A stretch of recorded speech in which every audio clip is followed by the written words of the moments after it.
শুরুতে যে খবর আমরা নজর রাখবো, লোকসভা ভোটের আগে দলের অস্বস্তি বাড়ালেন তাপস রায়। তাপসের বাড়িতে ব্রাত্য বসু, মান ভাঙাতে তাপসের বাড়িতে ব্রাত্য। লোকসভা ভোটের আগে দলের অস্বস্তি বাড়িয়েছেন তাপস রায়। নির্বাচনের আগে জল্পনা বাড়িয়ে একের পর এক বিস্ফোরক মন্তব্য করে চলেছেন বরানগরের তৃণমূল বিধায়ক ও রাজ্যের প্রাক্তন মন্ত্রী তাপস রায়। 10 তারিখ তৃণমূলের সমাবেশে যোগ দিতে আসছেন দলীয় কর্মীরা। ব্রিগেড সমাবেশের দায়িত্ব দেওয়া হয়েছিল, কিন্তু সেই দায়িত্ব নিতে নাকি নারাজ তাপস রায়। আমাদের সঙ্গে রয়েছেন আমাদের প্রতিনিধি সৈকত। চলে যাবো সরাসরি সৈকতের কাছে। সৈকত, অভিমানটা কোথায়, সমস্যাটা কোথায়? এবার কি তাপস রায় স্রোতের উল্টো দিকে হাঁটতে চাইছেন?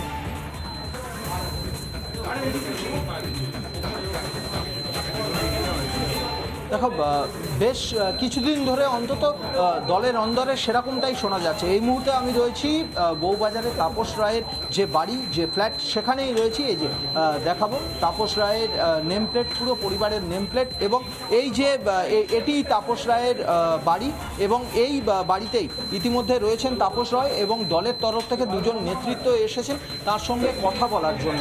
মূলত বিগত কয়েকদিন ধরে যেভাবে একটা টানাপোড়েন চলছে বলে জানা যাচ্ছে, এবং তাপস রায় মূলত তার সমস্যা দলের বর্ষিয়ান নেতা উত্তর কলকাতার বর্তমান সাংসদ সুদীপ বন্দ্যোপাধ্যায়ের অ্যাগেনস্টে বিভিন্ন তার অ্যাগেনস্টে দলের অন্দরে বিভিন্ন ইস্যু নিয়ে তিনি মুখ খুলেছিলেন বলে জানা যাচ্ছে সূত্র মারফত। সেই কিন্তু বিগত প্রায় এক সপ্তাহ ধরে এই সুদীপ বন্দ্যোপাধ্যায়ের অ্যাগেনস্টে মুখ খোলা, বিভিন্ন কথা বলা, সেই যে পরিস্থিতি, সেই পরিস্থিতি কিন্তু আরও বেশ কিছুটা সমস্যাকীর্ণ হয়ে গেছে, বা বলা ভালো তাপস রায় কার্যত এই দলের উত্তর কলকাতার নেতৃত্ববর্গের বিরুদ্ধে, নেতৃত্ববর্গ নিয়ে দলের অন্দরে একটা প্রশ্নচিহ্ন তুলে দিয়েছেন। শুধু নয়, আসন্ন লোকসভা নির্বাচনে তিনি উত্তর কলকাতা সংসদ কেন্দ্রে বা উত্তর কলকাতা কেন্দ্রে মহিলা প্রার্থী করার ওপর জোর দিয়েছিলেন, বা দলীয় বৈঠকগুলোতে মহিলা প্রার্থী করার ওপর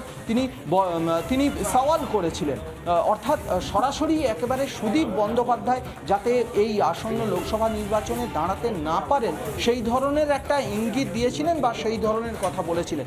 তারপর থেকে ঠিক গত পরশুদিন থেকে এই পরিস্থিতি আরও বেশ কিছুটা বদল হতে পারে, এবং এই পরিস্থিতির বদল হয়ে গেছে যখন কার্যত বলতে গেলে অঘোষিতভাবে তিনি বলেই দিচ্ছেন যে দলে হয়তো তিনি নেই, এবং যেটা শোনা যাচ্ছে তিনি হয়তো দল বদল করতে চলেছেন। সেই জন্যেই গতকাল থেকে এই যে দল বদল করতে চলেছেন, এই যে কথা একটা শোনা যাচ্ছে, সেই জন্যেই কিন্তু দলীয় তরফ থেকে দলীয় শীর্ষ নেতৃবৃন্দ, দুজন নেতৃবৃন্দ তারা এসেছেন। প্রায় 1.5 ঘন্টা হতে গেল তাপস রায়ের এই যে ফ্ল্যাট, আমি আরও একবার দেখাবো, এই বউবাজারে তাপস রায়ের এই যে নেম প্লেট এবং এই যে পাশে দরজা, এটিই তাপস রায়ের ফ্ল্যাট। এই বন্ধ দরজা, অর্থাৎ রুদ্ধদ্বার।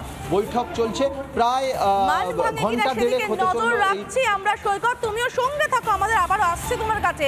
কিন্তু এরই মধ্যে শুনিয়ে নি বিজেপি সাংসদ দিলীপ ঘোষ এবং বিজেপির রাজ্য সভাপতি সুকান্ত মজুমদার, তারা কি বলছেন এ বিষয়ে?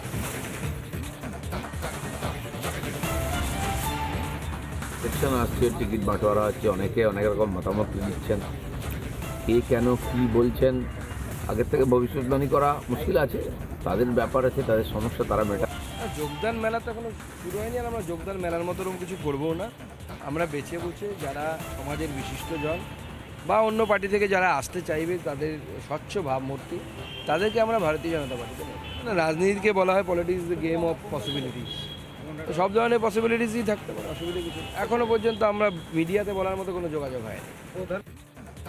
আমরা চেষ্টা করেছিলাম তাপস রায়ের সঙ্গে কথা বলার, তিনি আমাদের কল রিসিভও করেন, কিন্তু করে বলে দেন এই বিষয়ে তিনি কোনো মন্তব্য এখন করবেন না। আমরা অপেক্ষা করব তার সময় অনুযায়ী তিনি কখন মন্তব্য করেন, কখন জানান। আমি আবারও সৈকতের কাছে যাব। সৈকত, এই মুহূর্তে তাপস রায়ের বাড়িতে ঠিক কি পরিস্থিতি? আপনারা তো দফায় দফায় ওনাকে বোঝানোর চেষ্টা করছেন, এখনো দুজন শীর্ষ নেতৃত্ব রয়েছেন, আপনার কি মনে হচ্ছে? আমরা চেষ্টা করছি, আমাদের নিচে অনেক কাউন্সিলররাও আছে, আমরা চেষ্টা করছি ওনার মত পরিবর্তন করবার জন্য। উনি শেষবার আপনাদের কি জানিয়েছেন? মানে আপনারা তো এখনো উনি আমাদের কোনো সিদ্ধান্ত জানাননি। আমরা খবরের কাগজে আপনাদের মাধ্যমে আমরা জানতে পারলাম। আপনাদের সঙ্গে যোগাযোগ হয়েছিল? কবে মাসির গোপ হবে তবে সে মিশ্র হবে। দাদা, আপনাদের সঙ্গে শেষবার কবে যোগাযোগ করেছিলেন? আমাদের সাথে যোগাযোগ আছে, মানে বড়নগর কর্মী দিয়ে নেতাদের সাথে যোগাযোগটা ওনার আছে। বিগত 2-1 দিন ধরে আগের মতো তিনি যোগাযোগ বা আগের মতো যে ধরনের সাংগঠনিক বা দলীয় তরফ থেকে কাজ করছিলেন এখনো পর্যন্ত উনি করে আসছেন। উনি একটা অভিযোগ তো সুদীপ ব্যানার্জির এগেনস্টে অনেকদিন ধরে করছেন, সেটা অপর নেতৃত্বের ব্যাপার, আমরা এই ব্যাপারে 12ই জানুয়ারির পর থেকে ওনার বাড়িতে ইডি রেডের পর থেকে উনি আপনাদের সাংসদ সৌগত রায় তার বিরুদ্ধেও একটা অভিমানের কথা বলছেন। তো আপনি তো একটা পুরসভার ভাইস চেয়ারম্যান, আপনি সারা এতদিন ওনার সঙ্গে ছিলেন, আপনি কি বলবেন?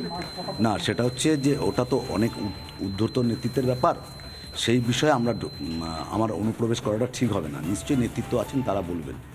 তবে ইডির ব্যাপারে উনি যথেষ্ট অভিমান। আর লাস্ট একটা প্রশ্ন, ওনার আর একটা অভিমান আছে যে বরানগরে এখনো পর্যন্ত আপনারা আসছেন, কথা বলছেন ঠিকই, সেটা একটা আশ্বাসের জায়গা, কিন্তু কোনো মিছিল বা ওনাকে রাখার ব্যাপারে যে একটা সবার এগিয়ে আসা, সেটা উনি এখনো দেখতে পাচ্ছেন না, আপনাদের ভুল হচ্ছে।